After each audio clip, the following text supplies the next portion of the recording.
Gelirsiniz ki, pulu Lebedinski'ye veren kimi çıkıp getmişsiniz. Bəli. Lebedinski'nin nömrəsindəki qızlar bəs kim idi? Onlarla sizi tanış elədi? Yox, Deməli, onların kim olduğunu bilmirsiniz. bilmirəm. Çox qəribə vəziyyətdir. Lebedinski də onların adını, familiyasını, harda işlədiklərini, ünvanlarını, harda tanış olduqlarını heç cür xatırlaya bilmir. Amma özünə lazım olan elə şeyləri xatırlayır ki, adam lap məəttəl qalır. Siz bilən niyə bəs bu məsələdə Lebedinskinin yadına heç nə düşmür? Məhz bu məsələdə. Bilmirəm. Amma biz o qızları tapdıq. Daha doğrusu birini. Məlum oldu ki, qızlardan biri intihar eləyib. Özünü yaşadığı mənzilin pəncərəsindən atıb. Bu sizə məlum idi? Mən ki dedim. Tanımıram o qızları. Mənə heç nə məlum deyil.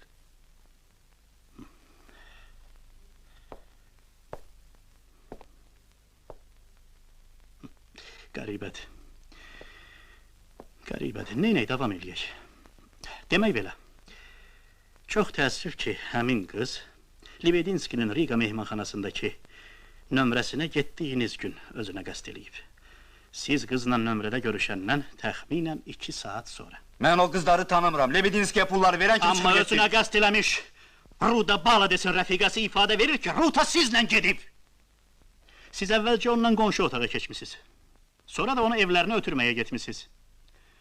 Rutaya anası Leningraddan zəng eləməliymiş. Həmin gün qızın anası 3 günlük ezamiyyətə gedibmiş. Onu da deyim ki, sizin gedişinizdən təxminən 2 saat sonra Ruta anası ilə telefonda danışıb. Sonra 9-cu mərtəbədəki mənzillərinin pəncərəsindən özünü atıb. Yadınızdadır oyun, ha? Mən Lebedinskinin yanında cəmi 5 dəqiqə olmuşam. Orada qızlar görməmişəm. Pulları verib getmişəm. Ruta Baladesin hələ 16 yaşı yoxmuş. Ekspert müəyyən eləyib ki, o bərk sərxoş imiş. Həm də kişi ilə cinsi əlaqədə olubmuş. Rutanın rəfiqəsi təəssüf ki, Ruta ilə gedən Bakılı kişi nisbətdən tanımır. Buna görə də biz sizi üzləşdirmədik. Lebedinski sonradan yadına salıb ki, Ruta sizlə gedib.